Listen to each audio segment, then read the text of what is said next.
So I just wanted to say for all our listeners, hello, my name's Phoebe. Thank you for joining us for this penultimate session. This is session 15 of the EAC 12 conference. So without further ado, our first question is for Sarah. And it's quite long, so I'll read it all out, and then if you need me to repeat anything, that's fine. So our person has asked, it's really interesting to see that the Oneota pots have been attributed to quill building. I did some work on initial Middle Missouri pottery where they usually identified only as paddle and anvil, but I found that the collars were coiled whilst the rest of the body was likely paddle and anvil. The work you've done is fantastic and we need to do more of it. Do you have further plans for studying the chaîne opératoire for pre-contact potting practices in the Midwest and Great Plains? So this is from Caroline. Yeah, I definitely do. Unfortunately, experimental archaeology hasn't been utilized a whole lot in the Midwest. So there's kind of a lot of big gaps that I would really like to address with future research and kind of incorporating the woodland period into like the later Oneota period. So yeah, I definitely love to do a lot more research on this. Thank you. I hope you get to. Our next question is for Sergio and says, I would like to know if all of the participants at the experimental practice had the same experience. And if they don't have the same experience, how did you measure the results taking this into account? The same experience, I'm curious what the meaning of that part of the question is. But basically the data gathering for each of the experimentalists, there was a separate sort of analysis gathering person for each of the experimentalists, and each of the experimentalists had their own data sheet which they filled out themselves. So everything from their choice and selection of cherts for the technology that they were working with, through all the phases of production, through the choice of toolkit implements, everything was recorded by the experimenter, observed by another analyst, and everything was recorded. So overall, each of the experimentalists was quite different in some ways, but there was definitely considerable overlap in some basic categories and approaches. Where they really differed a lot, where the differences lied, was greatly related to some of the, I would say, backgrounds of learning that they had developed over their years, because people tend to go down rabbit holes that are successful for them. So I found that a lot of the flint knappers used in my experiments were using things that worked for them across several technologies, and that was a little problematic in some areas, but definitely something that I learned. I think what you're wanting to get after in the question is actually a whole chapter is being written a bit about that. But the commonality between each of the experimentalists and the differences, yeah, that's kind of a huge topic, but all of that was recorded, and for each technology, there was several data sheets that were created. Some of them were like visual descriptions. Some of them were tabulations and presence and absence of different kinds of technological and strategy approaches and these kinds of things. So that's the actual way I was gathering the data. And then post-conference, I was going through each of the experimentalists' debitage and flake debris, and also parsing differences that relate to their techniques, which was interesting, and getting closer to their toolkit implements that they were using, whether one was doing more pressure work versus another one was doing indirect percussion work and things like that. So yeah, I wish I had a simple answer for this, but it is currently being written about at this time, a full chapter on that. Thank you. Thank you. Yeah, I look forward to the chapter. Thank you. Our next question is for Richard and says, the Inuit used carved soapstone, and there is evidence that they too have soapstone cookware. Do you have a theory on influences or origins for soapstone cookware? So there literally isn't a spot around the world that hasn't come across soapstone at some point. If they've got it available, they've been using it for cookware. In the Arctic, certainly we do have some question about what influences the Norse had with an interaction with the Inuit. But in this case, it's just really the right medium for that environment. And there's a paper called Canadian Arctic Soapstone Cooking Technology by Liam Frink, Glasner, and Harry that looked into fuel consumption and how much more efficient it was. And especially when you're dealing with an Arctic situation where there is so little fuel, you want something that will heat up, hold the heat, and make efficient use of the fuel you have available. Thank you. Speaking about how long it takes, how long it keeps in heat, I really enjoyed that description that you had about sometimes it looked like they'd been cooked without a hearth because they stayed so hot for so long. Oh, absolutely. And it really is. The problem I've always had with that pot is literally, how do I, when I'm wanting to move it to the table to serve, how do I actually pick it up? Because it's always so hot, hours after it's been taken off the heat. No, completely. That must be something that you definitely have to think about. Thank you. Our next question is for Daryl and everybody that was involved in that paper. The use of turf for firing structures also happens in clamp kilns for firing pottery. Are there other pyrotechnical structures constructed with turf that might indicate where the idea for turf building came from? I'm going to profess ignorance in the wider application of these technologies across all of the cultures. Unlike many of the researchers here, we're an independent group, and we started with an interest in iron smelting as a physical process. And we had met Kevin Smith, who's the archaeologist co-writer on this paper, quite a few years ago, back in the late 90s.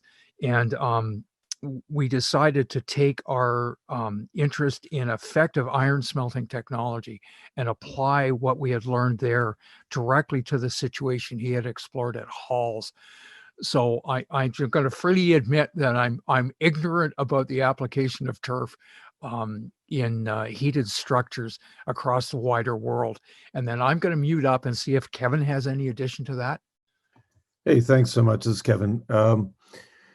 It's an interesting question about whether they've been used in other pyrotechnic or pyrogenic settings. I don't know of any in the North Atlantic or in the late Iron Age aspects of Northern Europe. It'd be great to know if anyone else in this group or the person asking the question knows that. What is obvious is that in Iceland and across the North Atlantic, coming out of, in particular, northern UK and Norway, is that turf was a primary building material for many, many things. And it would have made sense in Iceland, a land that has relatively poor stone resources, relatively small trees, and a lot of turf, or sod as it's called in some areas, to begin thinking about the material. One of the things that we weren't able to bring up in this short presentation, but will bring up in the paper, is that when the Norse arrived in Iceland, one of the key things that they would have been able to do is to make iron.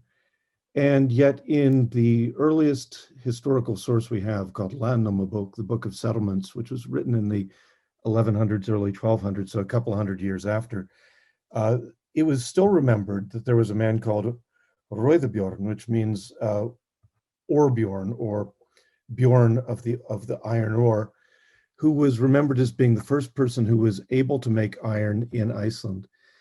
Since they'd been making iron out of bog ore in northern England, Scotland, Ireland, and Scandinavia for upwards of 1,000 years at that point, 500 to 1,000 years, it's clear that the issue was not how do we make iron, it was how do we make iron here. And a big part of the reason I wanted to get involved with Daryl and Neil and the great folks at DARC after doing the archaeology at Hals was to try to find out, as we saw these turf-built constructions in the archaeological record, which frankly surprised us, could they work at all? And was that some of the issue? We're now seeing more evidence of turf-built constructions in the archaeology, as well as of greater variability in the kinds of iron furnaces that were made in Iceland through the next 200 to 300 years, suggesting that the type of furnace that we've found at Hals, including all of the problems that Daryl and Neil and the others have documented with, how do you maintain these? That this might have been the Betamax of Icelandic smelting furnaces as opposed to the VHS or the later technologies that have come across in our way. And it might have been an early attempt that became a way of using raw materials that everyone knew how to use, but that didn't become the final and ultimate solution to it. I hope that answers your question, or at least dances around it and gives some other information. Thanks. Thank you. Thank you both for such detailed answers. So really interesting. Our next question is for Florian Cobb et al. So I believe Christian is here to answer these questions. So the question reads, the strategy to use a removable furnace shaft is really interesting. Based on the degradation of the furnace shaft during the experiment, can you now see any direct archaeological evidence for portable shafts? What might you expect this evidence to look like? We've seen the patterns in archaeological excavations all over North and Central Europe. And we asked us why are there these patterns? What sense does it make? And we just tried to find out how it could have been worked. And this idea was not our first idea, just because we wanted to produce slags for analysis. And then we thought about how to make it faster, the whole processes to get the slags for the analysis. And in the second step, we've seen it would be nice to have a shaft which does not crumble. And then we looked at each other and said, oh yeah, that's it. Why shouldn't they have done this like that in former times? Thanks. Our next question is for Emiliano and reads, this is a tremendous body of work. Congratulations on that. What are the next steps for building on your findings? Is your database freely accessible for others to make use of? Well, our next step is, we're doing right now from the last 10 years, we're analyzing not only the Aztec or Mexica assemblage of lapidary objects. Also, we develop with other colleagues to compare our database with other assemblages, not only from ancient Mexico, also from the American Southwest, from Guatemala and Costa Rica. And we taught other colleagues how to analyze the manufacturing traces and also how to make the molds to analyze in the SEM. So you avoid to move the pieces, and also our database and our experimental laboratory at the Great Temple of the Aztecs Museum is open for everybody. Unfortunately, we're on pandemic of this disease, but after that, we hope if you want to visit us, we have open doors for that. Thank you. Our next question is for Sarah again. So have you got any videos of you making a pot with the Paddle and Anvil? Unfortunately, when I was doing my initial experiments, I didn't get any of this on video, but this is still a technique that I want to practice and refine more. So that's something that I plan on including in future research.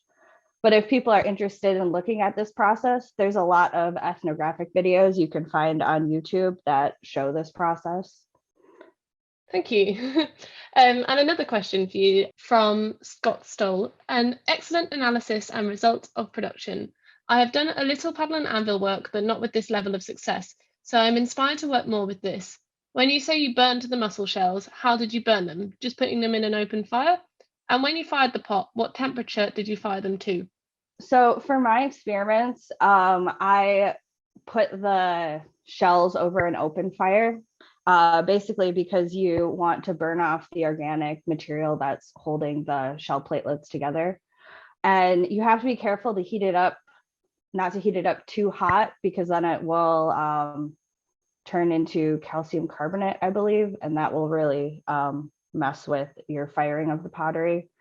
But for my experiments, I used electric kiln, and I just did a low firing for them. The firing process really wasn't specifically what I was looking at in my experiments. But in the future, I'd really like to do open air firings of these pots and kind of see how that goes. Thank you. I look forward to hearing about it in the future. That sounds really cool to be able to do something in like those kind of processes. Our next question is for Sergio and says, how might you suggest that we start to address this divide between etic and emic categorization as identified by your work? Well, this is a big one. In what I do and where I do it here in North America, a lot of my push is to try to bring together this great divide between the technological and behavioral approaches, and then the greatly used schools of metrics and morphology and statistics, and they don't do well talking to each other over here. And so I'm trying to bring all of these things together in a holistic approach, which was sort of like the thrust for my research. And the best thing that I can do is make the problem known to the powers that be, because the quality of the work suffers, and really that's sometimes is sort of secondary. But there's always a lot of issues involved. There's funding, where we're putting our energy and resources, and how we're training people and upcoming archaeologists and so on. But it's just like fighting the good fight. I'm just trying to make this problem known and address it with whatever ways I can and whatever talents that I can try to bring to bear on the topic. But a historical review of how the work is done in North America just lit a fire under me to try to push the needle in a different direction and try to bring all this stuff together. And I'm hoping to do that. That sounds really good. Good luck. Our next question is for Richard again. Aside from the morphology of the soapstone cooking vessels, you have clearly explored cooking in a number of different types of material. Could you talk a little about how the experience of cooking with soapstone differs from other materials which would be available at the same time? So my wife does more of the cooking than I do, but there's a number of things that do stand out. The iron pots, for example, that Daryl makes are fantastic, but you have to start off by sealing them with some forage. And then you have to be really careful that you don't ever boil them dry, because that can be really detrimental to the pot. It's not quite so much of a problem with the soapstone, so you can be a little bit more lackadaisical with them. And then there's, like I said, mentioned in the paper, there's the idea of grilling things, and there's all sorts of different iron pans that are used. You cook in different ways. The soapstone certainly is a lot more like the slow cooker. You can really put things in and just let the juices flow together. If you're wanting individual flavors, though, that's not the medium for it. Okay, thank you. And we have another question for you, which you kind of touched on a little bit in your answer to the last one. But somebody's asking, how are soapstone pots cleaned? So I've got one in front of me right now that I cooked the fish in, and I'm going to be cleaning it with sandpaper. Because getting into the corners, it's just going to be easier to sand out the problems. Normally, the wonderful thing about soapstone is it actually is a non-stick surface. As long as you've done a good job in your sanding in the first place, it really does wipe off fairly easily, because it's all dusted with powder. And when you get that oil surface on top of it, it really does clean quite well. The fish problem is mostly because that pot is newer and I haven't got kind of into all the cracks and crannies. Kind of like if you can think about it, when you get a brand new frying pan, a cast iron frying pan, that's never quite as good as grandma's frying pan until it's been used for 10 years. Thank you. Our next question is for Christian again. Are there other archaeological sites where multiple concurrent furnace installations have been found, similar to the 3 in a line you described in your presentation? Yes, there are about 10 to 15 archaeological sites from the border to the mountains and to Scandinavia in this area of Northern Central Europe. They are from the older Roman period, about 2000 years old. And maybe it's a reaction, a response to the political pressure by the Roman Imperium. It's the time after the Augustus wars in Central Europe. And maybe it's a response for the people in the Barbaricum to get armed. So they panically smelted iron because they needed iron much more than the times before.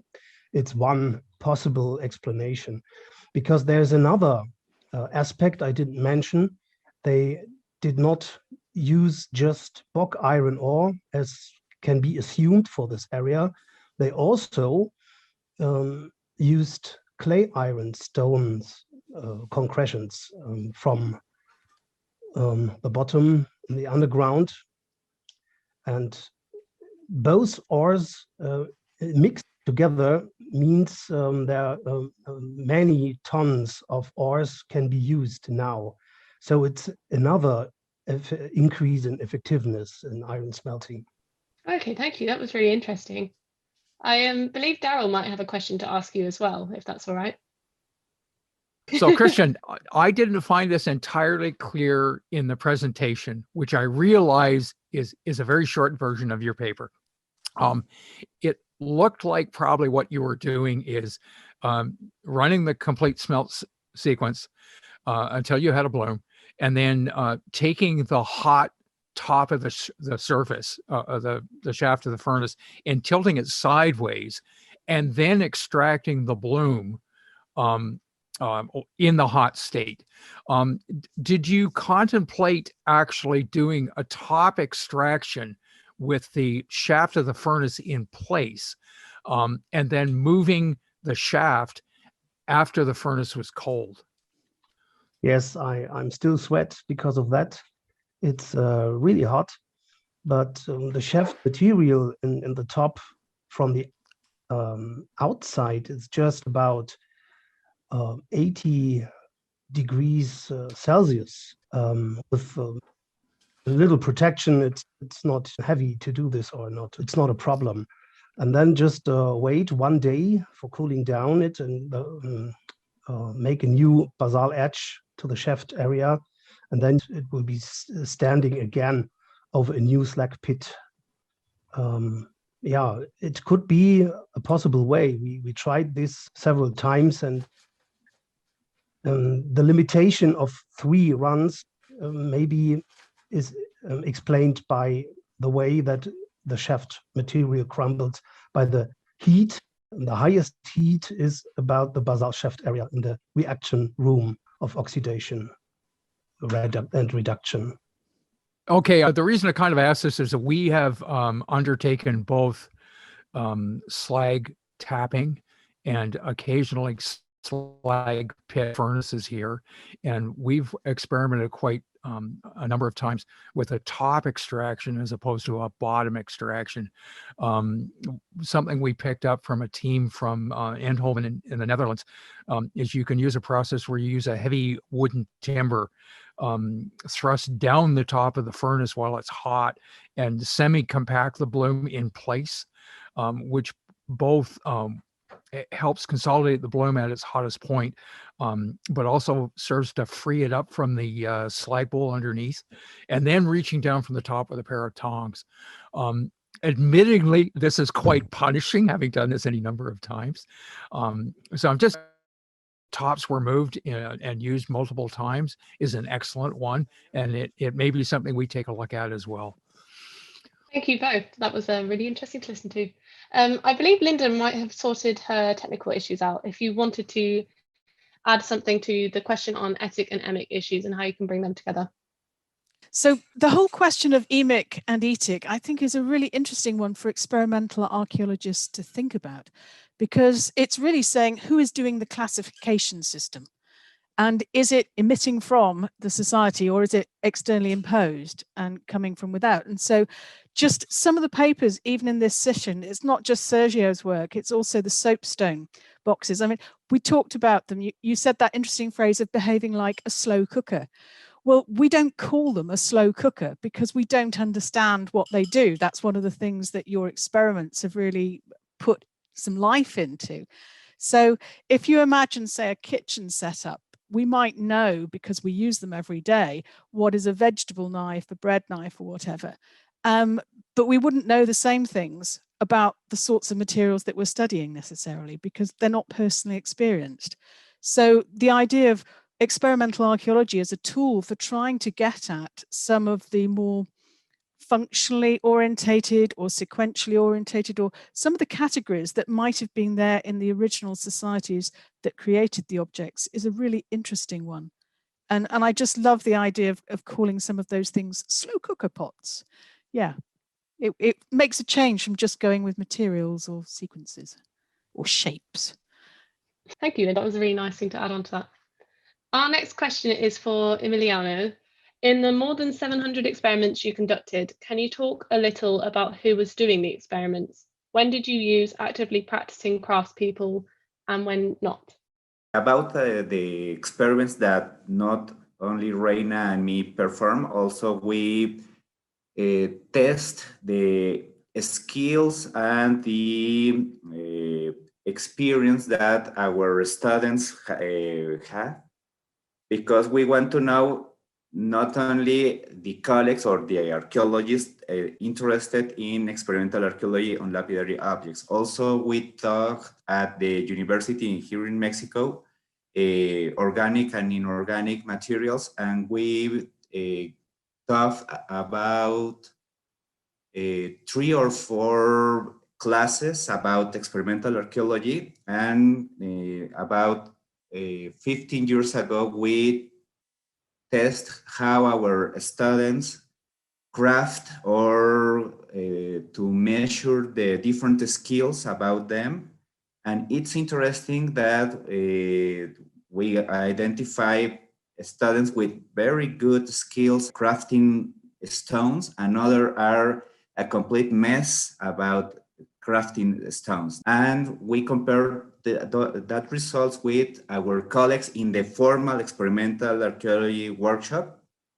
And we could see that you could identify sometimes who are the apprentices and who are the real skilled people, but obviously we don't have the master skills of the ancient artisans. But in the case of some of our experiments, we could appreciate that in the archaeological records, the pieces with the more complex steps or sequence of production, or the most time invested to craft them, are the most value. And you could see that the distribution of these subjects are very restricted in the different sites in ancient Mexico, but the pieces that we could craft in about 2 hours, and our students with the complete mess skills could craft them in about 5 hours. You could see these pieces, they could be distributed all around the site. So the easiest pieces, you could see they could be circulate without any restriction, but the more complex, you could see in different sites, they are restricted.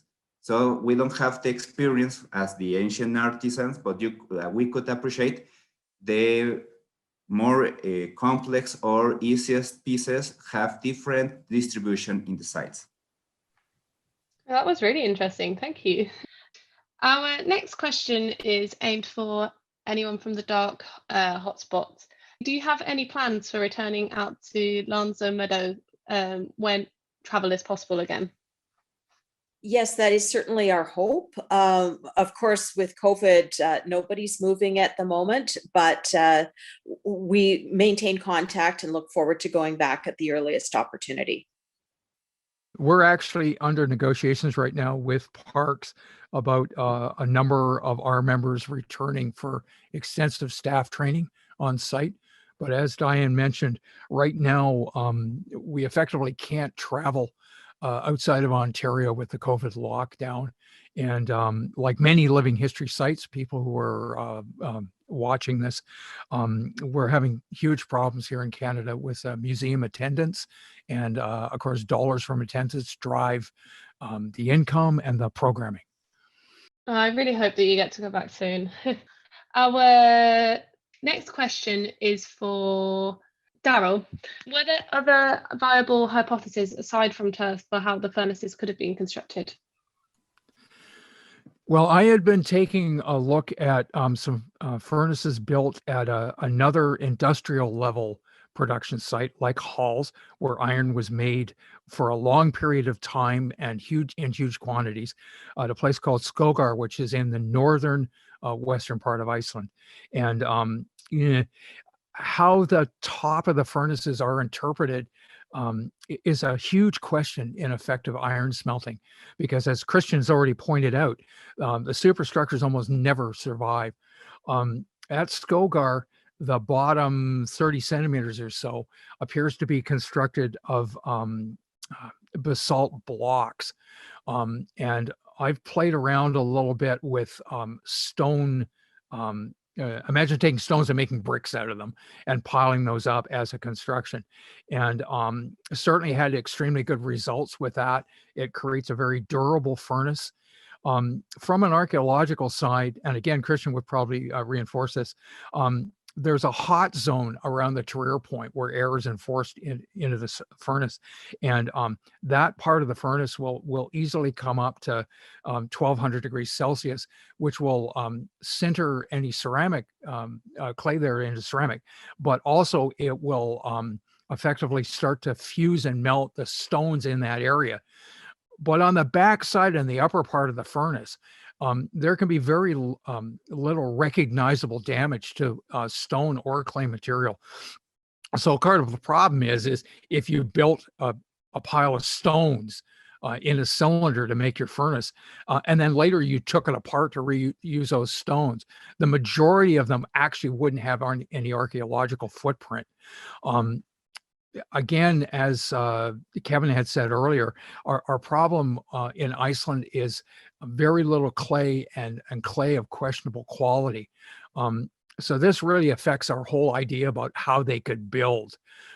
In Scandinavia, you see a tradition of clay constructed furnaces in Denmark, and through Sweden and Norway especially, you see much more use of stone slabs in the construction technique. And of course, the people coming to Iceland would have been primarily Norwegians, and they would have brought that tradition of stone building, possibly with the use of clay, with them. And that is the interface problem that Kevin remarked on earlier about, okay, so how do we actually build a furnace when we don't have any clay to begin with? Hopefully that answers the question. It's Kevin again, talking about the archaeology. So it's a great question. And I think I began to suggest that there is a fair amount of evidence of variability in the furnaces that we know in Iceland. And as Daryl remarked, the biggest problem there, as in so many other areas, is that after 100 years of work on iron smelting sites in Iceland, there have been absolutely, until we began the work at Hals, where we decided to screen all of the material that we excavated out of the slag heaps, water screened it, we found the first fragments of any kind of ceramic liner that anyone had ever seen from Iceland. So it's not the case that archaeologists just simply don't know what they're looking for. It's the fact that after 100 years, we haven't seen any evidence for large ceramic furnace stacks or any of those pieces. We've not seen in 100 years any evidence at all of ceramic tuyères. They just don't exist. Although I agree with Daryl that there are aspects that we should be able to see if they were using stone. No one has reported or really seen from any of these sites the kinds of vitrified stones or stones with a lot of slag attaching that you should see from the areas where that sort of thermal process begins. So we don't have a lot of evidence for either stone stacks or ceramic stacks. And until we did the work at Hals was the very first time anyone had seen anything to suggest anything at all in Iceland about the superstructure.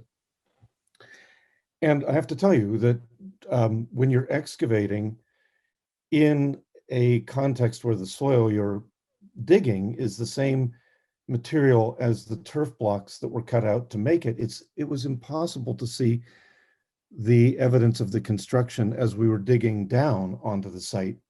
And we only saw it when we had a section through that part of the furnaces and we're drawing the sections, which also means that archaeologists now using what's called single context excavation, which means not having any profiles, would not see anything at all of the superstructure if it's built out of turf, unless they're very, very lucky. Daryl's point is also really good, that we have to be thinking a lot as we look at the archaeological record about what has happened to these furnaces over the span of 1,000 years. If you had any sort of a ceramic lining, what happens with 1,000 years of freezing and thawing cycles? So about 11 years ago, I had Daryl and Neil come down to my museum in Rhode Island and build an Iron Age low shaft smelting site, which we did. We actually had some pretty disastrous results from the standpoint of making iron. But what I wanted it for was to be able to watch how that furnace degrades over the next 10 to 15 years. And so that's another experiment that we have going on. For the past 10 years, I've been monitoring that and recording how the thing falls apart and what's left. We'll probably do the excavation of that this year in the summer. And what I can tell you already is that any of those areas of intensely vitrified or fired ceramic and stone that were around where the tuyer came in and where the bloom was formed in that are still in such good shape that we would probably be able to find them 1,000 years from now if they existed. But the areas that Daryl mentions on the other side of the furnace and the higher areas in even 10 years have simply turned back into clay minerals and tiny fragments that would go right through a screen. Not only is there a really important interface between the Norse arriving and trying to figure out how to use new materials, but also one between the experimental archaeologists and the archaeologists themselves, where the results of the experiments become the next archaeological work that we try to do. Hope that helps provide some answers or not. No, that definitely does. That was really, really interesting to listen to. I really like the idea of studying the taphonomy of a furnace in that way. Next question is for Sarah. I often work with slightly wetter but still stable levels, sometimes called cheese hard, as leather hard pieces can sometimes resist manipulation. How firm were the pots when you paddled them? Was there any tendency towards cracking during the paddling due to dryness? And did you add water to minimize that drying during paddling or between paddling sessions? So for my experiments, I think the whole cheese hardness is an excellent description of the firmness of it. Before I did these experiments, I hadn't really done any kind of paddle and anvil work. My experience with pottery has primarily been throwing things on the wheel and hand building. So I found that in the beginning of my experiments, I was pretty worried about the pots drying out too much. So I think I was paddling them when they were a little bit too wet. And that really impacted how much I was able to stretch them and also how prone they were to collapsing. So that's something that I had to kind of get away from in my later experiments. But one of the things that I also noticed in some of the ethnographic videos that I had watched, it appeared that a lot of those potters are doing more than one paddling session. So they're paddling it when it's kind of leather hard, and then they're letting it dry out a little bit further before they're doing a second paddling session. And I found that that made a whole lot of difference with how thin I could get the pots. For the most part, I used a little bit of water to help with cracking, but I was a lot more concerned about the pots collapsing than cracking, but that might have had to do with how wet they were when I was working with them. Okay, so they're more prone to collapsing when they're wetter. Yes. Yep, they are. Okay, thank you. Our next question is for Richard. What tools did you use to carve the stones? So my first pot was just hammer and chisel, and it was just a flat chisel. One of these days I have to get a pronged groove chisel to see if I can even closer match the grooves inside that one artifact that I was mentioning in the video. But to be honest, most of the pots since then, because I was more interested in the shape of the pots and using them afterwards, I've done a lot of modern tools, particularly the square pots. A drill press with a depth stop and a table saw work really great for getting those square pots done fast. Thank you. I was just wondering, actually, a question from me was, how heavy are these kind of pots? So they are quite heavy. They're large rocks. If you check the video, they actually do have the weights for them mostly attached to it. But you know, we are talking about quite a few pounds, and that's actually always been one of the issues with the long handled pot that I described, that I really have no idea what they're for, because they are so heavy in the bowl that if you have this long handle, then you know it becomes so unwieldy because of the leverage is against you. Thank you. Our next question is for the Dark Hotspot members. It's a really interesting choice to avoid demonstrations of fighting and similar activities. Can you talk a little about what you find to be your most popular activities and which are the most rewarding for you to do? I think that everybody has their own favorites. I mean, Daryl obviously spends a lot of time working on the smithing work, and Richard does quite a bit of the music. There's a whole group of us that have various textile interests that we do, and sometimes we flip around and change up what we're working on any particular day. We have some carvers, and I, for example, will switch back and forth between textiles and carving just because I enjoy both. And sometimes I help out with the cooking, but we do have some people who focus primarily on cooking. So I don't think there's any one particular favorite as a group. Our favorite is creating a community with all of the activities, if that makes sense. And then within that, we have specialists. Yeah, that makes a lot of sense. Yeah, I really like the idea of not focusing on the fighting aspect of it, because so many do. It's so interesting hearing about the more normal life. There's an interesting aspect to that question as well. Diane spoke to what might be our favorites. The opposite side is, because we spend so much time working with museums, is what's a favorite of the attendees, right? The audience members. And it intrigues me, because I often think that whatever they're looking at the moment is the coolest thing, of course, but then they move on to the next coolest thing. Where I find the audience a lot of fun is how they will feed into the interactions, because there's a shared storyline across the entirety of the presentation. The audience members will speak to one person and will sort of get this tag or lead in to take them to the next person, and they will carry the story with them across that gap. And it can be a lot of fun to have people come visit you at your workstation, and it's like, oh, if you're making that kind of a comment, you clearly came from over there. And it's a lot of fun watching them get into that community interaction that Diane mentioned. I would add to that as well that we have different people who connect better with different activities. So when I have been at Lanso Meadows, for example, I particularly noticed it because I would some days be working in the textile area, and there would be a stream of women of a certain age who were being trailed along by their obviously rather bored husbands.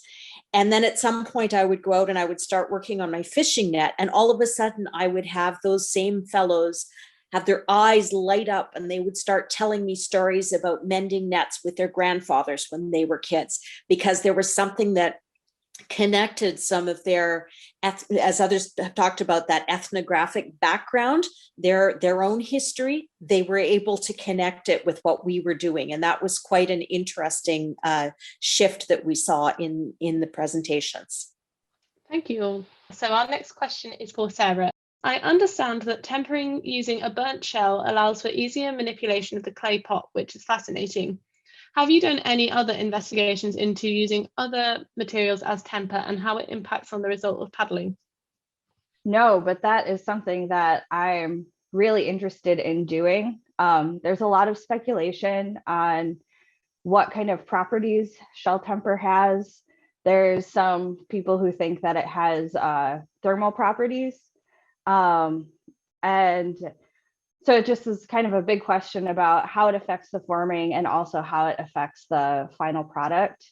And so I'd really like to do some paddle and anvil work with just sand tempering, which is something that you see globally. Basically, the shell tempering is something that with a paddle and anvil is something that you only really see in North America. So it'd be interesting to compare how that tempering changes based on whether it's shell, or see how the temper acts differently depending on whether it's sand or shell. That sounds really good. I look forward to hearing about these. We have a couple of questions for people from Exeter. Our first question is, ochre can refer to a whole range of pigments. Did you do any experimenting with other ochres, and did they have different characteristics for the handprints or other painting techniques? That's a good question. There is an ochre mine that is privately owned and is still in operation in an area about 3 hours drive from us in Exeter. And they're one of the few that you can actually get ochre that has been unprocessed from. So for the experiments that we did, we had several different colors of ochre, and we tried out some of those bits of work with the different ochres, but we were mostly going with their commercially prepared ones so that we had a sort of a standard set to go from. But we can take it all the way through, and we use the Clearwell Caves source because of the way they've already had some work done on the analyses. Oh, great, thank you. And a follow-up one to that is, what do you think the next steps are for you in terms of this set of experiments? Oh, goodness. We had such fun. We had students who had access to wax because they were beekeepers who played around with making the designs out of wax on their hands, but they couldn't get that to work.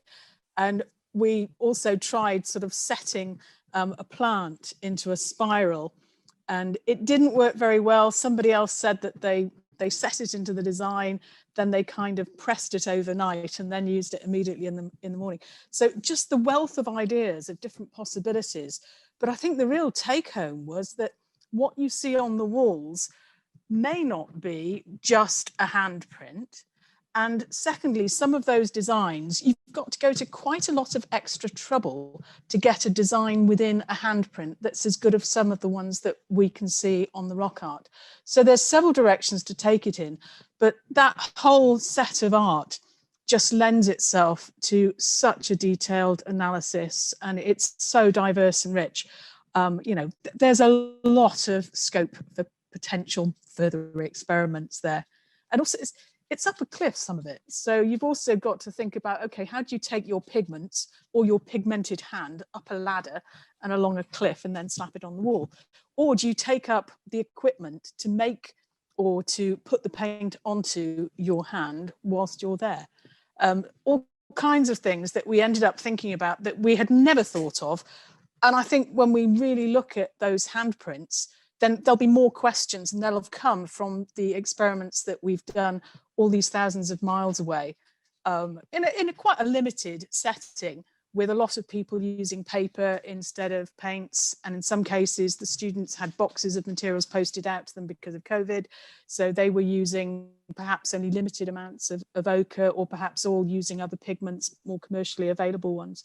So it was, I thought, a really great way in which small stuff can feed back into new questions to go and look really closely at some of the details of that artwork. Oh, amazing. Yeah, that sounds like you've got some really interesting directions to take it to in the future. We have one final question, and this is for Christian. Have fragments of furnace lining with imprints of a wooden framework like yours been found at any of the sites that you mentioned in your interesting presentation?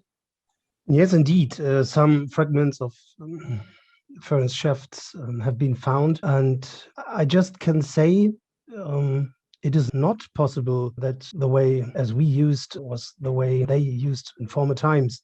Those fragments are very rare, and just a couple of small fragments have been found, and they don't show how could it have been. Some have been tailleurs or holes for tailleurs, but that is not, that does not exclude our way, because it is possible to put the tires under the shaft, between the shaft and the surface of the area, or even into the shaft incorporated. Both is possible, and we prove it for the next times. Thank you. So unless anybody has anything they would like to add to any of that, if you have, you can go ahead.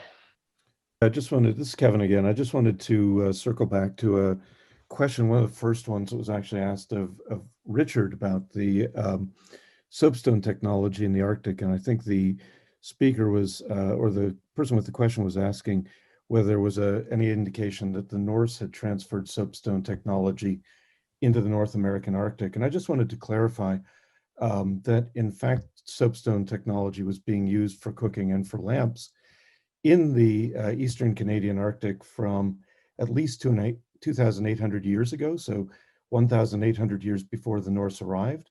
And it was used across the Eastern United States and up into the southern parts of maritime Canada from about 4,700 years ago.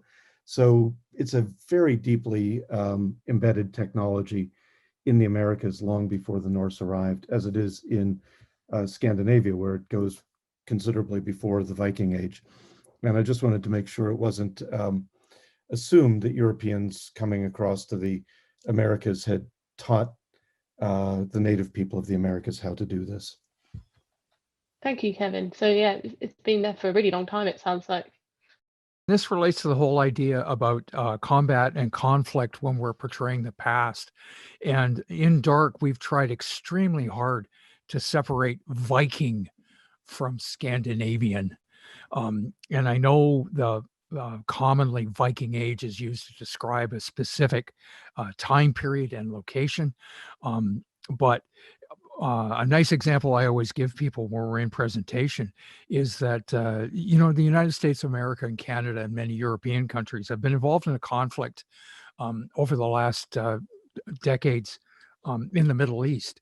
But how many individuals from our own home neighborhood are actually working combat soldiers? And how many of the rest of us are there? And I think it's really important, and living history and experimental archaeology are opportunities to encourage this view with the public, that the majority of the individuals are farmers and fishermen and weavers, craftspeople and merchants, the same kind of people we are. And that portraying the past should be best seen by portraying the everyday life of the average person. That sounds amazing. Thank you for adding that.